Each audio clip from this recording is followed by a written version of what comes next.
Okay, 1950 Chevy truck. Truck is just a really good build on this truck.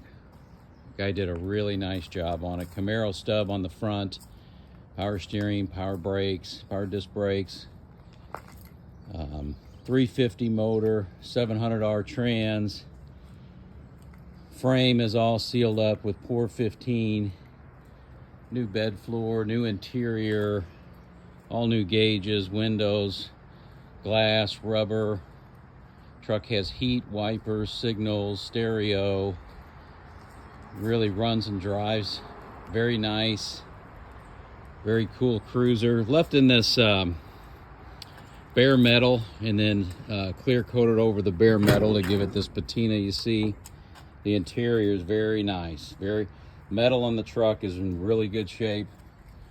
New gauges, tilt wheels, stereo, wipers, glass, headliner, door panels that match, comfortable buckets, low car shifter.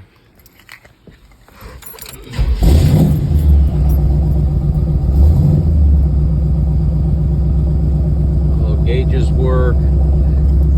Really clean truck.